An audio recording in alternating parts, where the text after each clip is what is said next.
Ladies and gentlemen, we present another week installment. I'm sorry. Sorry, I'll read it again. Another week's installment of our serial. You'll pay for this? Why? It's an HP installment. Be that as it may, the story you're about to hear is true. Only the facts have been changed to make it more interesting. We present part 7... That's a serial number? ...of our 3-part serial, The Curse of the Flying Wombat. Oh, not again. Yeah.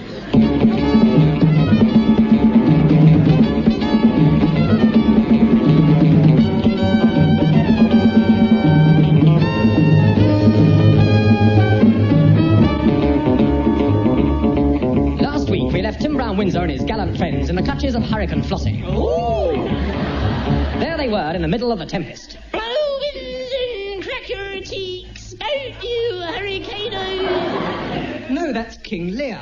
Oh, I'm the King Lear. Oh, no, you're not. Oh, yes, I am.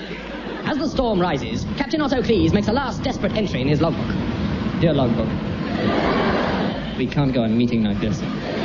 Suddenly, there is a tumultuous thunderclap. Captain Cleese, the hurricane do be upon us, we do be done for. Oh, Captain, 'tis a terrible storm, a terrible storm. Yes, I know, these sound effects aren't what they used to be.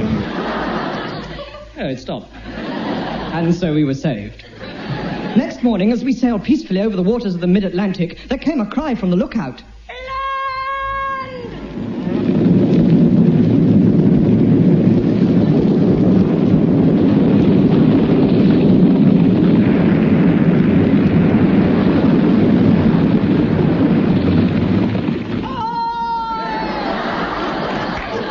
Now he tells us? Immediately the whole ship was in confusion. Down in her cabin, the sudden jolt hurled Lady Constance from her bunk.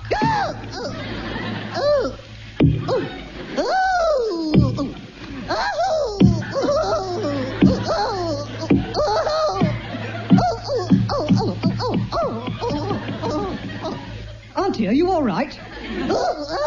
What happened, Lady Constance? Well, I was having this beautiful dream. There were just the two of us. And suddenly, there I was on the floor. A fallen woman. It must have been terrible in here, Tim, darling. Look at the debris scattered round the cabin. That's Grimbling. I fell on him. Up on deck, the whole crew clustered round the captain. Where are we, Captain? Oh, surely you recognize this place. The great icebergs, the penguins, the polar bears, the friendly people in their fur coats rushing out of their igloos to welcome us. Why, it's,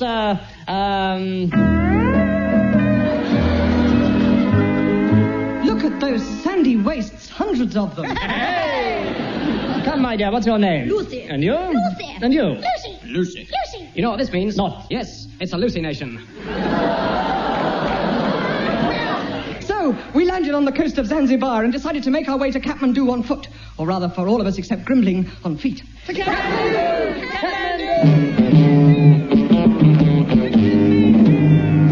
But before we set off there was something vital we had to know. Excuse me, which way is Kathmandu? Never heard of it, mate. Obviously, we needed help, so we decided to get to know the locals. But it was still half an hour before opening time, so we visited the bazaar and mingled with the street criers. What's the matter with you? You want to buy sexy new by a slave girl? No, we're looking for a native bearer. You don't get natives much better than this. Hello. Oh, how are you, dear? Yes, I thought so. Come, we must look elsewhere. Excuse me, I wonder if I can help. Why, how much are you? Oh, no, I'm Colonel Clutch Feathering-Hall, the local military attaché. The military what? Attaché. All fall down. We're wasting time. Colonel, will you accompany me? Oh, certainly, yes.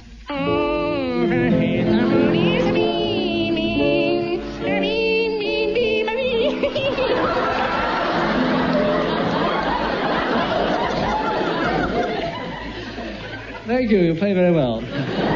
Tell me, Captain, what are you going to look for? Something all men desire. King Solomon's mine? That's all right. You can have him.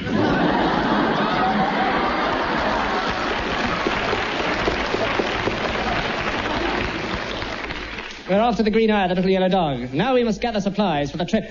Have you got a quartermaster? Yes, that's him lying over there. But he's almost dead. Well, he's more of a half-master. Will do. Come here, my man, and show us what you're selling. Captain, look at the supply keeper. Good heavens, it's a Chinaman. I am a Wong, sir. Oh. And this is my brother. Ha. Here. as wrong at all. Never mind. Will you come with us on our journey? Would you repeat the question? £90 a week. A pleasure. And so the little band set out. 11 souls alone in the jungle. 11 souls venturing into the pitiless wilderness from which only 12 would emerge alive. Oh, Timothy Whimsy, I'm exhausted. For the last 3 hours we've been struggling onwards, hacking our way through the bush. Well, it's a very large bush. Oh, Timmykin, I can't stand it. The dreadful heat, the thorns, the agony of every step we take, struggling onward, ever onward. I can't stand it, darling. I can't stand it. I tell you, it's terrible, terrible. I can't go on much longer. You've gone on quite long enough. Oh, what's that? Shh. I think they're war drums. No, listen. He's ready! Oh, they must be kettle drums. Oh, look. Look over there. Oh, a huge figure looming out of the undergrowth. Who is it? Who's there? Hello, fancy meeting you out here. In the muddle of the jingle. It's Masha Wilkins. Yeah, and I've been trailing you through this impenetrable ferret. I mean forest. No, I don't, I mean stoat. Stoat? Yeah, totally impenetrable. You get so easily lost. So you still intend to beat us to the green eye of the little yellow dog? Yeah, and I know where to find it. I've got a mop. You mean a map? Yeah, and that's how I know. What do you know? I've forgotten. Nathless, we shall meet again, and until we do, goodbye. Onward we strode. It was a terrible, difficult journey. I had to keep going, which didn't make it any easier.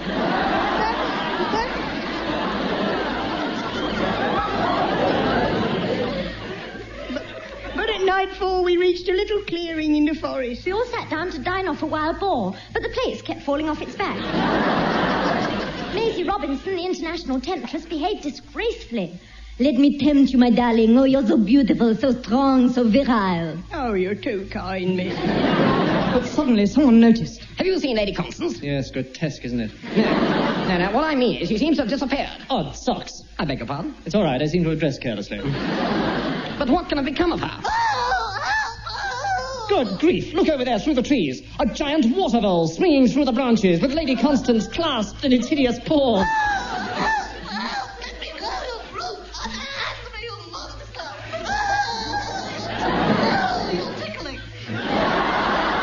The poor creature. Yes, I hate to think what you'll do to it. Quickly! We must go after them and get her back. I only hope we're in time. Oh, I hope so. I hope so. Is this the end of Lady Constance? No. Well, is this the end of Lady Constance? Ah, that looks more like it. Tune in again next week to the swinging BBC's wackiest station for another switched-on hippie go-go swing-along ding-dong zazazoon.